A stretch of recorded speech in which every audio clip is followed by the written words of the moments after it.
Welcome back, all our 40K fanatics out there. I'm DJ here with Tim's Nation to bring you my lists that we're taking on lane in our next battle report. Today, I'm going to be featuring a new army for me. It's not the AdMech. No Necrons, no Grey Knights, no Orcs, no World Eaters, and no Imperial Agents. No, today we are playing Tyranids. Little fun fact is that I actually have had quite a Tyranid collection in boxes, kind of sort of way, that I haven't really messed with very much. I bought some, sold some, bought some, sold some, bought some, sold some, bought some, sold some, quite a few times, and hopefully this time it sticks. But for Tyranids, there's a couple things. One, they've destroyed my paintbrushes. Every time I go to paint them, I would just rip brushes apart on all their little spikes and all the little doodads on them, and painting them and just hordes and hordes of gaunts. You can obviously tell already I've struggled with getting models painted. I mean, this is the struggle is definitely real. So for Tyranids, it was always a big struggle for me. And the way that the army was presented bothered me in previous editions in a lot of ways. Whenever I'd get excited and look forward to playing Tyranids, we ended up in a realm of Hive Guard running the scene. And to me, it didn't really make sense. Hive Guard, artillery shooting.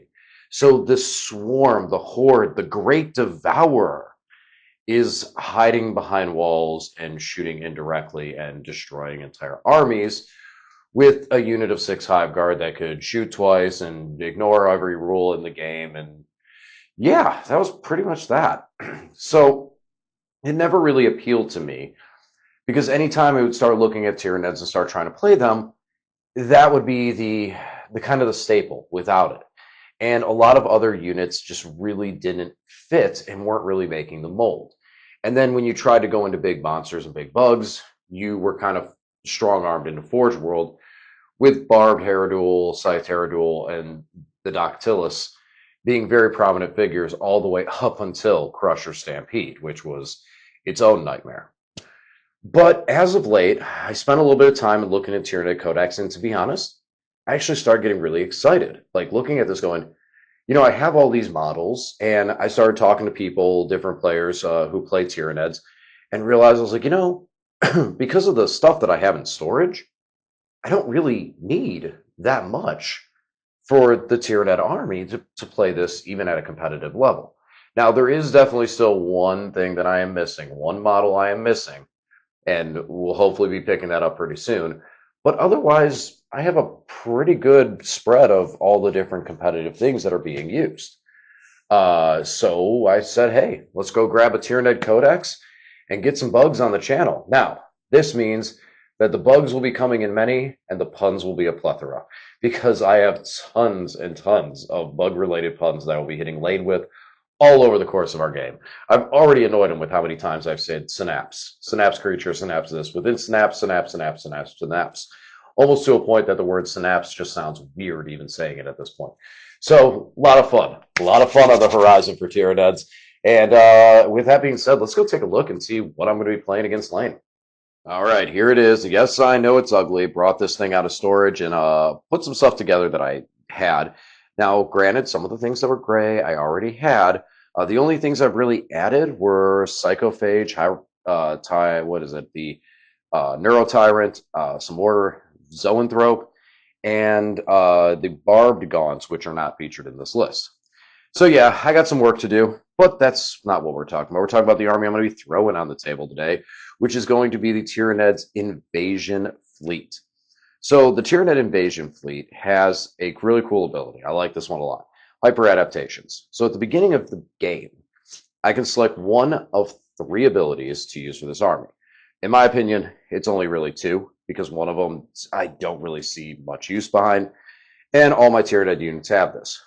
The first one is sustained hits for all attacks made into infantry and swarm units, lethal hits into monster or vehicle units, and the final one is precision on critical hits into character units.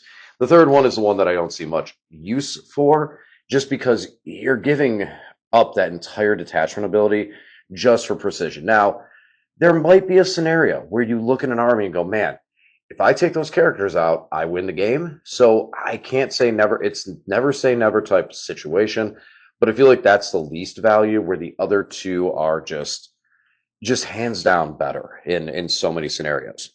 So let's jump into the list. First and foremost, let's talk about the Biovore. Now, with this army, I am going to be doing fixed secondaries, which is very nice. Tyranids are able to do this, do fixed secondaries, which is pretty cool.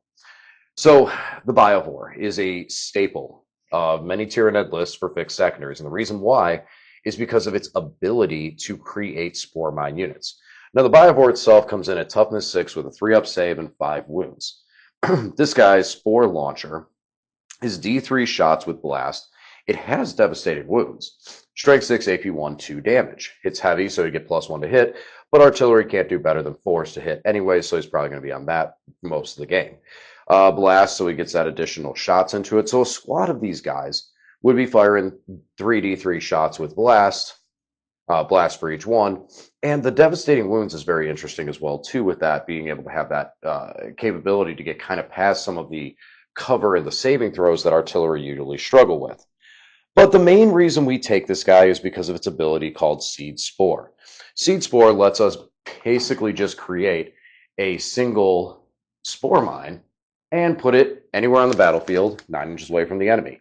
Spore mine bases are very, very tiny, so you can thread this needle very well. And being the fact we're going to do behind enemy lines and engage on all fronts, having that spore mine and being able to make those is going to be very crucial for the overall landscape of our secondary scoring game.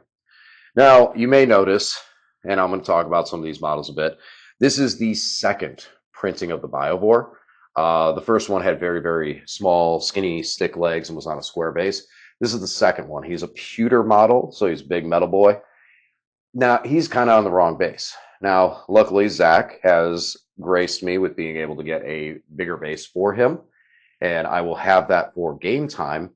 I am considering, though, getting the new Biovore model. I do kind of like it. It's pretty cool, and it's already on the right base. So I'm not sure yet. I might pick up the new model. Haven't decided. For right now, we're going to use him. Like I said, there's going to be some models. You're going to see some nostalgia with us. So for this, we got the old school Biovore hanging out and scoring us points in the backfield. Next up, we have Carnifexes, a squad of Carnifexes, 2 of them, led by Mr. Old One Eye. So Carnifexes are going to have venom cannons, assault barbs, as well as spine banks is what it's called, and bioplasma. 36-inch range on the venom cannon, D3 shots, hitting on 4, strength 9, AP 2, 3 damage. The bioplasma, and the venom cannon has blast, excuse me. Bioplasma also blast, assault, D3 shots, 12 inches, hitting on 4, strength 7, AP 2, 1 damage. And finally, the spine bakes at 5 shots, 6-inch range, also assault, hitting on 4, strength 5, AP 0, 1 damage. So the closer you get to these guys, the more shots they get. But the big talking point is that heavy venom cannon at that flat 3 damage. Now, 4s to hit is nothing to be too excited about, except when we got Old One Eye leading the unit, because one of Old One Eye's abilities is if he's leading a unit, that unit can reroll all to hit rolls. And that'll also include close combat, where these guys each come in at 6 attacks, hitting on 4s, strength 9, AP 2, 3 damage with the Carnifex Scything Talons. These guys' special ability themselves is when they get shot at and take any damage, you have to take damage, they can then immediately move D6 plus 2 inches as long as they end up moving closer to the closest enemy unit. This can end them in engagement range. So as these guys get closer, it can put your opponent in a position where if they shoot at them, then they only get to shoot at them one time because suddenly these guys are in engagement range. Again, these guys are toughness 9, 8 wounds with a 2-up save. So they're pretty durable.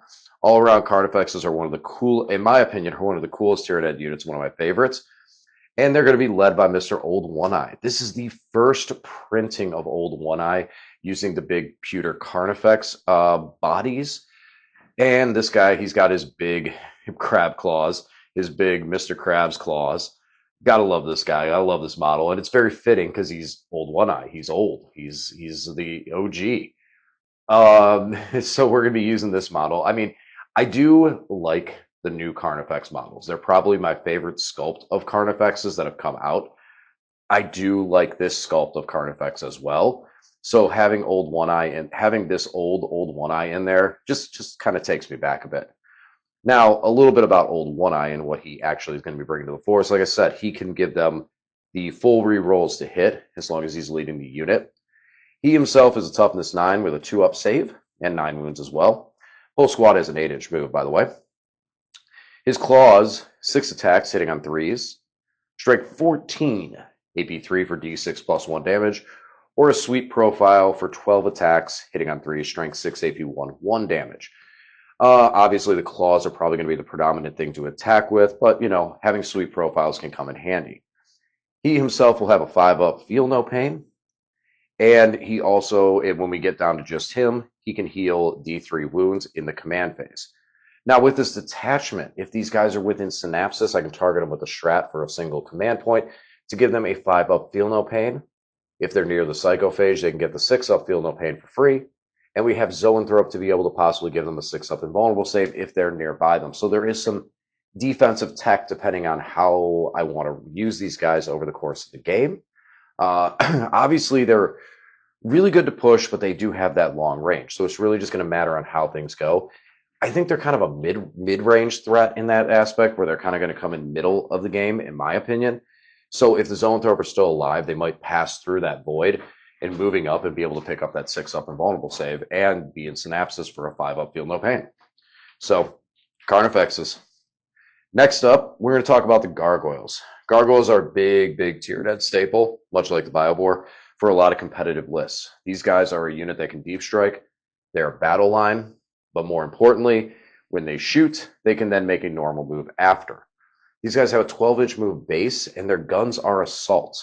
So when they shoot, so if they advance, they can shoot and then move a little further, giving these guys a huge move capability to be able to complete secondaries. With us doing engage on all fronts and behind enemy lines, they may need to scatter and get somewhere else. These guys are also an Endless Multitude unit, which means that there is a strat that I can target 2 units. Hopefully they'll be in Synapse, otherwise it's just 1, and give the squad D3 plus 3 models back in there. So these guys can end up regenerating better than Necrons, better than Necron warriors in that aspect, in the command phase, to get enough guys back to just keep them running and get them to help me with these secondary games. That's really about it. Their damage is not really going to do anything. Their guns and their combat, that's not what they're there for. They are OC2, so using that little deep strike in, shoot, and then move can steal objectives with that OC2. So there's a lot of very good play out of these guys. Next up is our big boy, the Hive Tyrant. So the Hive Tyrant, this is going to be a walking Hive Tyrant with a 2-up save, toughness 10 with 10 wounds. He's got a 2-up, 4-up, so 4-up invuln on him. In shooting, he's got a Venom Cannon for D3 shots blast, but his will hit on 2s at strength 9 AP2 3 damage. In melee, he has the monstrous Bone Swords and Lash Whips for 6 attacks, hitting on 2s, strength 9 AP2 3 damage as well, but they are twin linked.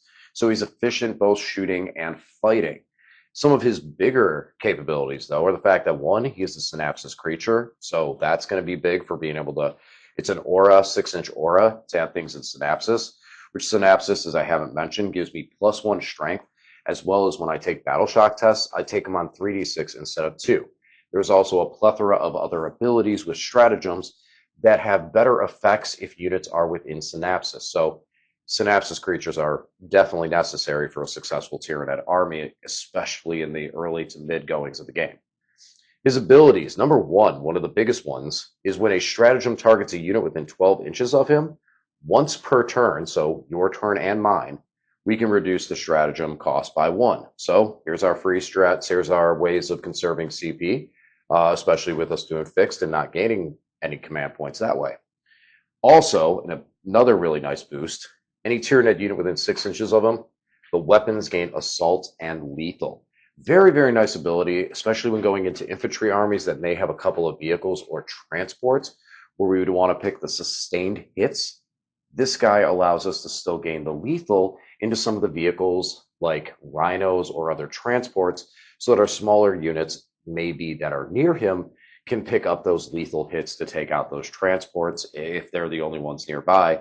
So those transports don't run around and start scoring secondaries on things like containment or recover assets or sabotage or any of those that they can go and hide and complete and score points on.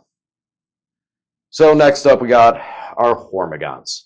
Now, these guys would be definitely an awesome recipient for that lethal hits, just because of the fact that they are mostly. Oh, I'm sorry. Wait, the lethal hits is only on ranged weapons, so they wouldn't get the lethal hits, but they would definitely be an awesome recipient for lethal hits if we pick that as our synaptic ability, being able to go into things like uh, go into a vehicle and have lethal hits. Now there is a strat as well that allows us to get 5-up crits.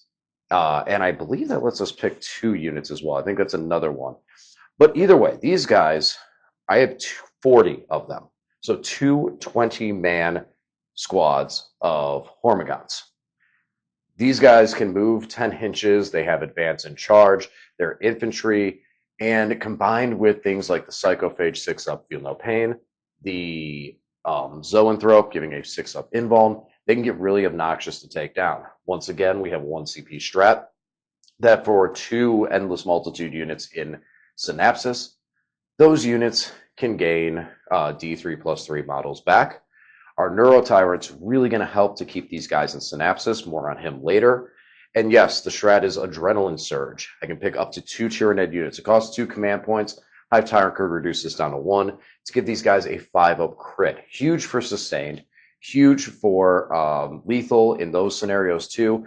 And these guys can just sweep through. No real rerolls in them, but they will get the +1 strength buff from Synapsis, and they hit on 4s, and it's just a volume of attacks. There's also a 1 command point strat that lets a unit fight on death.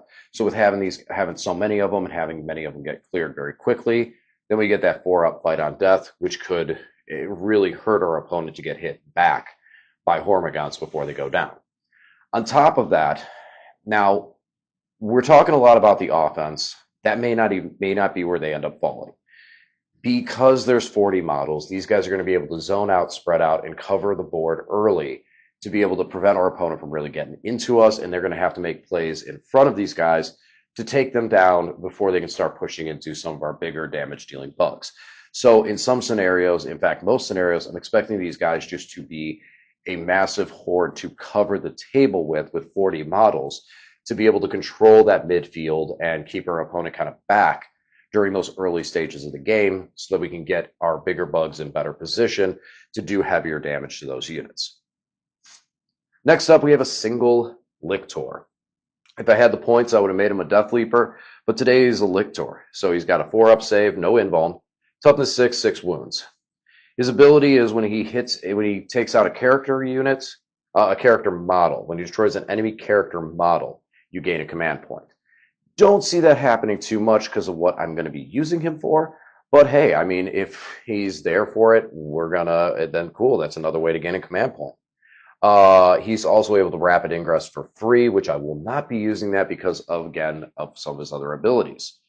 And those are the fact that he has Fight First, Infiltrate, Lone Op, and Stealth. So I can place this guy down outside my deployment zone. He's -1 to hit when you do get close enough to him, and he has Lone Op, so you can't even shoot at him unless you're within 12. He is going to be a huge, huge, huge piece to being able to allow me to do behind enemy lines and engage on all fronts on turn 1 to be able to try and get those maximum points early on, especially with his positioning and his defensive abilities. And on top of that, with the defensive abilities, he may just get into a point where our opponent is not able to get to him when they want to, and he's able to hang out and continuously score points or start to slowly scuttle to the backfield. He's got an 8-inch move, so he can make some speed. But, I mean, he can get into a position where the opponent's just not able to deal with him because there's so many other bugs like the Hormigons in their face. But yeah, his role is strictly on secondaries, and that's where we're going with him. And that's how a lot of Tyranid players I've talked to, that's kind of where it goes, is where most of them are running him and using him for. Next up, we're going to go over into the Zoanthrope. So we're going to take a 6-man squad of Zoanthrope, and we're going to lead them with a Neurotyrant. First off, the Zoanthrope. Now, you may notice, what's that little dude who's walking around over there? You said this is a 6-man squad of Zoanthrope. Well, that is actually the original Zoanthrope, the very first, back in the day when our rules for Tyranids came out of the Warhammer 40k 3rd edition rulebook. That was the Zoanthrope model that you played. So I have one, and he's going to be my Neurothrope for this unit. Then we have 2 of the next edition Zoanthrope models, which were the little more floating brain bugs. These guys are pewter. I'm not a big fan of these models, so I've kind of started switching over into the plastics. That's why I have three of the plastic ones. The biggest reason I'm not a fan of these things is, man, do they feel like they're just going to fall over and break. Very small connection point to the base. Very, very scary. I have one more of them that's not here. He's having a rough time standing up. So we got to do some repair work to him, probably put some green stuff on there, make it look like rocks. But yeah, he's having a rough time. He's seen some wear and tear. Now, and then like I said, we have the three newer models, which are a little more durable, a little bit lighter, so they don't feel like they're going to fall over as much. And honestly, pretty cool. Like the second printings, kind of thin, kind of flat. The next edition models, a lot more intimidating, pretty cool bugs. So, enough about the models. What do they do? Toughness 5, 3 wounds with a 4 up invuln. Very nice, very nice, very defensive. They're ranged weapons. It has two profiles. The Warp Blast has its first, which is called the Witchfire, which is D3 shots blast, 24-inch range, hitting on 3, strength 7, AP2, D3 damage. Now, this makes him this unit a very good Overwatch threat because you have 6 D3 coming out of there. And when we start talking about sustained hits coming off this unit, all those sixes the few sixes you get that do hit, then end up doubling because of that sustained hit, which makes it very nasty. AP2 flat or D3 damage lets it pick up those multi-wound models. You roll the ones, yeah, but you're still able to do enough twos to clear through some units. So really strong Overwatch threat. And then if you want to do the straight shot, one shot apiece, hitting on threes, also does have lethal hits. Strength 12, AP3 for D6 plus 1 damage. So 6 of those blasts coming through from the squad. 24-inch range as well for it.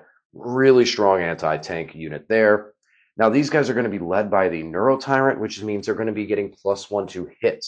So they'll be hitting on twos. And if they're shooting into a unit that's battle shocked, they will be getting +1 to wound as well. That's all on the Neurotyrant's ability, who we're going to talk about in a minute. As far as abilities on these guys, they have the Spirit Leech, which gives them a 6-inch aura that whenever they destroy a unit, enemy unit within 6 of this unit, if that unit contains a Neurothrow, each time that enemy unit fails a battle shock test. That's what it is. If the unit would then suffer D3 mortal wounds, and you regain D3 mortal wounds. Neurotyrant's got to be, the Neurothrope, so little leader dude still has to be alive. But most importantly, it's cool for the D3 damage. The D3 heal, I don't see coming into effect as much since they're 3 wound models. There might be a damage on a couple guys here to heal back, but I also 6-inch range. I don't want these guys that close, particularly to really make use of that ability. And then their biggest one is that any Tyranid units within 6 inches of them get a 6-up invuln. Nice defensive ability there. But now this Neurotyrant's got a lot. So he's got a Flamer, 2d6, ignore cover, Psychic Torrent, Strength 5, AP1, 2 damage, 18-inch range. So that adds to that Overwatch threat that these guys present. He's a toughness 8, 9 wounds with a 4-up invuln, 4-up save as well. Only a movement characteristic of 6, but so with the Zoanthrope.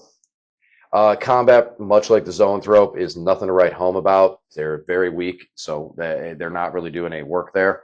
And then, like I said, this guy is going to get +1 to hit, and an additional +1 to wound if the unit that they're firing at or attacking is battle shocked for that unit they're leading. Now, the Neurotyrant has more abilities. Another very strong one is Psychic Terror. So, an ability that Tyranids have, really cool, unique ability, is Shadows of the Warp. So at the beginning of any command phase, mine or my opponent's, I can unleash Shadows of the Warp. When I do so, every enemy unit immediately takes a battle shock test. If the Neurotyrant's on the board, that battle shock test is taken at -1. So this can be a turn where a bunch of units can't use strats.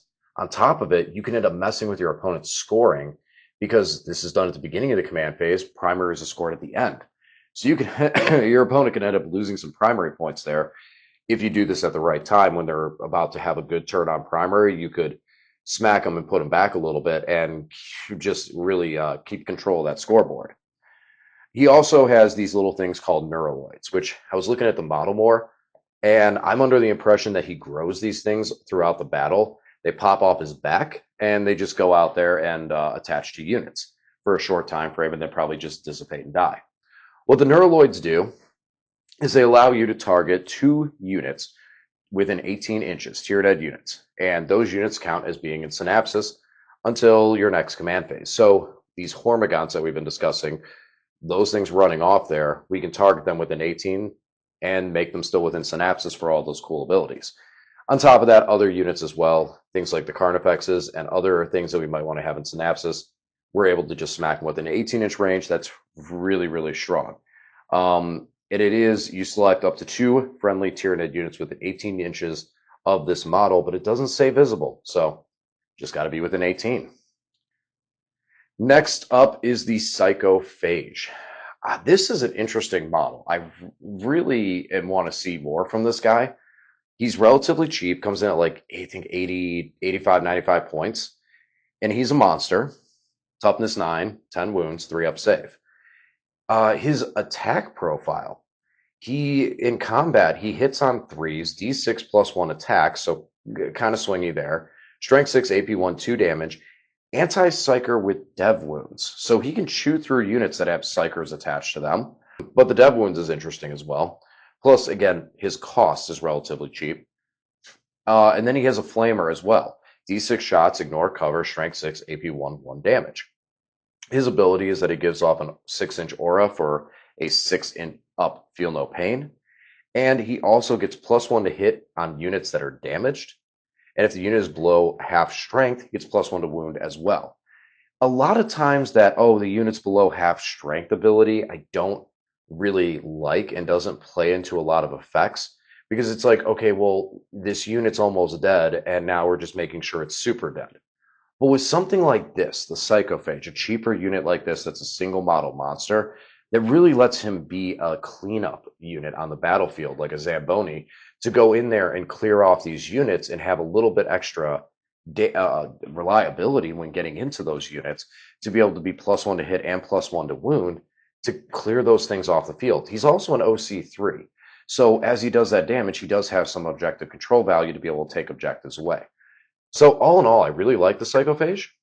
I think that there is a lot of play that could be had there, and I think some other lists and other builds, I might be interested in running 2 of them, or 2 or 3 of them actually, just because of what they're can do. All right, next up, Raveners. Raveners, 75 points, 3 models that can up down.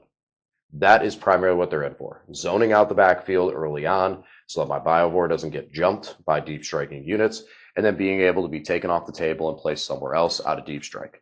Now, these guys are really not slouches in combat. They have 7 attacks each, hitting on 3s, strength 5, AP 1, 1 damage, and they are twin linked. So they can do some damage to some infantry that are holding an objective and hiding in the backfield. On top of that, now they do have a gun, but the gun is not that good. Considering there's only 3 of them, it's just not. I don't see it being that much of a game-breaking effect to have a shooting profile on these guys. However, by dropping that, we can get these guys up to a 4-up save by giving the Armored Thorax, which is what I'm doing. Now, 4-up isn't very much, but when we put these guys in cover, then they're going to have a 3-up save. That's where we're kind of looking at is like, okay, can get us a little bit better defensive profile. Again, toughness 5, 3 wounds. We want these guys to be able to survive. Having at least 1 model alive means that we are able to score like behind enemy lines, and they engage on all fronts and utilize these models for those scoring purposes because they can pick up and be placed back down. So that's going to be primarily their role. Next up is the Tyranids. So Games Workshop for a while had this thing where Tyranids were not really allowed to hit in the shooting phase. They didn't really have strong shooting profiles. The only way you had a strong shooting profile is if you were buffed by a Hive Tyrant, were a Zoanthrope, or your profile said Hive Guard. Otherwise, not a lot to be desired there with shooting, and the Tyranids suffered for this for a very long time, being really kind of overcosted, not quite as durable, and, well, just not really hitting the mark until now. Tyranids is awesome. Toughness 12, 16 wounds, 2-up save. He's got the Land Raider durability and the guns to boot. His ability is once per game, I can zero out the damage on a failed save. He's got spine bakes, you get close. He's got some shots there. Nothing to write home about. And he's got that Land Raider fighting profile with like 4 attacks, hitting on 3, strength 8, AP 0 for 2 damage. But the big deal is the Rupture Cannon. The Rupture Cannon hits on 3s at a 48-inch range, but it has heavy. So if this guy sits still with now with that defensive profile, he can sit still and get that +1 to hit so he can be hitting on 2s. Strength 18, AP 4, D6 plus 6 damage. One of these bullets gets through. That's enough to take out a Rhino on a 4-up. Very cool, very awesome miniature. Cool looking model too. And it's really good to see that he has that strength that is actually able to stand up. He's also OC5, so he's a great unit to kind of get on a backfield objective, find a firing lane, and just pelt things downfield and just really do some damage. And then he's tough to take down. That having 16 wounds means it's going to take your opponent some time. And that toughness 12 means you got to hit him with some real guns. Ignoring that damage, that one of those big guns that come through, you can ignore it. So yeah, really liking the Tyranids. Awesome model. And last, we have the Swarm Lord. The Swarm Lord is going to be my Warlord because him being my Warlord allows him to have a unique little ability, that little Vect ability. So anyone who uses a stratagem within 12 inches of this guy, an enemy unit, he can increase the cost by 1. He also, just for existing, just for being alive on the battlefield, gives me a command point. As far as his profile, he's looking at that same toughness 10, 10 wounds, 2-up save with a 4-up invuln that the Hive Tyrant shows. But he's got 8 attacks in combat, so 2 more than the Tyrant. And his still strike 9 AP 2, 3 damage, also twin linked with those bone swords. He also has a flamer profile with flat 2 damage, which is pretty nice to see a little shooting, which I'm not sure. I don't think in previous editions he had much shooting at all. He's Swarm Lord all around. He's very tough. He's also another piece to the Synaptic Pie for this army. Him, the Zoanthropes with the Neuro Tyrant, as well as the Hive Tyrant are the Synapsis creatures I have for this list. And the Swarm Lord himself gets an additional 3 inches, so he's got a 9-inch synaptic range. So he can be able to help keep for all those little buffs that we were talking about with stratagems. And giving me that 3d6 battle shock test, which is really going to be nice to keep my swarm and my horde going on the field. All right, so that's it. That's the list. Yes, this is a much longer video. I know. Everyone knows I talk a lot. So some of these videos can get a little lengthy, but I'm trying out some new equipment. You know, like we got a new camera, new microphones, trying all this stuff, testing it out. And why not bring a new army? If we're doing a lot of new stuff, continue on with the new. So before I get blasted for it, I am in the hunt for an Exocrine. I know he is very, very good. D6 plus 3 shots, strength 9, AP 3, flat 3 damage. That on top of it, anything that he hits, the rest of the army gets to reroll 1s into that target. Super valuable piece, coming in at like 135 points. The only problem is I cannot get my hands on one, and I don't own one. So I'm in the hunt. I got a couple people looking around different places. Once I can find one, I'll be getting one. So, yes, I know the value behind it. But let me know in the comment section what you guys think. Like, this is my first run with Tyranids.